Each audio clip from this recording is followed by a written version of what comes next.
আজকে দেখো এই একটা টেবিল ম্যাট তৈরি করলাম। আর এটা অ্যাকচুয়ালি আমি এর ভেতরে একটা ফোম শিট দিয়ে করেছি, একটু নতুন ধরনের। আর দেখতে দেখো খুবই সুন্দর হয়েছে, আর কিন্তু খুবই ইজি, তোমরা যে কেউ পেরে যাবে। তো চলো এবার দেখে নিই প্রসেসটা। তো আমি দেখো প্রথমে একটা ফোম শিট নিয়েছি, তার উপরে এরকম একটা কালার রেখে রেড কালারের কাপড় রেখেছি। তো আমি আমার মাপ অনুযায়ী এটা কেটে নিয়েছি। তো তোমরা তোমাদের মাপ অনুযায়ী কেটে নেবে যদি করতে চাও এরকম। তো আমি ওই যেহেতু ম্যাট করছি, তো রেক্ট্যাঙ্গেল শেপটাই রাখছি। আর এইভাবে corner to corner line draw করে নিচ্ছি, দুদিক থেকেই করব। এরকম স্কেলের সাহায্যেই লাইনটা ড্র করবো, তাহলে একদম দেখো সমান সমান হবে। আর এরকম দুদিক থেকে করলে কি হবে, একটা ডায়মন্ড শেপ চলে আসবে। ভেতরে ফোম শিটটা দেওয়াতে কি হবে, একটা থিকনেস ব্যাপার চলে আসবে, ম্যাটটা দেখতেও ভালো লাগবে ফিনিশিং যখন হবে আর কি।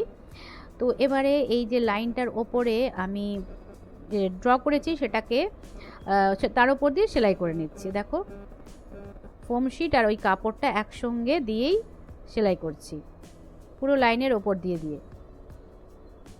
তাতেই কিন্তু একটা বেশ থিকনেস চলে আসছে। হ্যাঁ, দেখতেও ভালো লাগবে, ফিনিশিংটাও কিন্তু খুব ভালো আসবে। তো যেমন যেমন করে আমি লাইনটা ড্র করেছি ঠিক সেইভাবেই সেলাই করে নিলাম। তো এই দেখো পুরো কমপ্লিট করে নিলাম। এবার এক্সট্রা যে ফোম শিটটা রয়েছে সেটাকে কাট করে দিচ্ছি, হয়ে গেল। এবার জাস্ট চারপাশে যে কোনো কাপড় দিয়ে বর্ডার দিয়ে দিলেই সুন্দর একটা ম্যাট কিন্তু তৈরি হয়ে যাবে। আর হ্যাঁ, এই যেহেতু ফোম শিটটা নিচে দিয়েছি, তার জন্য নিচে একটা লাইলিন মতন কাপড় অবশ্যই দিতে হবে। হ্যাঁ, এ দেখো যাতে ফোম শিটটা একদম ঢাকা পড়ে যায়। তো এই কারণেই আমি দিলাম, যা একটা দেখো বেশ থিকনেস চলে এলো কাপড়টার মধ্যে ফোম শিটটা দেওয়াতে। এবার এই যে প্রিন্টেড কাপড়টা দিয়ে আমি চারপাশে একটা বর্ডার দিয়ে দেব। আর একটু এই কাজগুলো করলে একটু মিক্স অ্যান্ড ম্যাচ করে করলে কাপড়ের কাপড় দিয়ে আর কি দেখতে বেশ ভালো লাগে। ভেতরে যদি তোমরা প্রিন্টের কাপড় দাও, বর্ডারটা এরকম এক কালারের কাপড় দিয়ে দিলে দেখবে কম্বিনেশনটা খুব ভালো হয়। তো এই ধরনের কাজ করলে সবসময় একটু কালার কম্বিনেশনের ব্যাপারটা দেখে নিতে হয়, মানে যাতে দেখতে ভালো লাগে। তো আমি দেখলাম যে এই রেড কালারের সঙ্গে এটা যদি আমি বর্ডার দিয়ে দিই কালারের কাপড়টা দিয়ে, তাহলে দেখতে কিন্তু বেশ ভালো লাগছে, বেশ অন্যরকম একটা লুকও আসছে। এ দেখো চারপাশে একদম, এটা একদম একদম ইজিভাবেই আমি করছি। হ্যাঁ, এই যে এই দেখো কর্নার, আর যে কর্নারে যে আমি কাপড়টা দেখতেই পেলে পটিটা লাগাচ্ছি বা বর্ডারটা দিচ্ছি খুবই ইজিভাবে।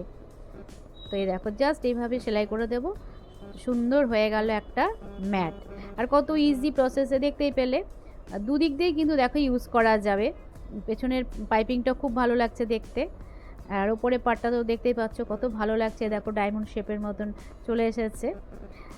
তো এটাই হচ্ছে তোমাদের সাথে আজকে শেয়ার করলাম, খুবই ইজি। তোমরা চাইলে কিন্তু করে নিতে পারো বাড়িতে পড়ে থাকা কাপড় দিই। তাহলে চলো আজকের মতন টাটা, আবার দেখা হবে নেক্সট ব্লগ।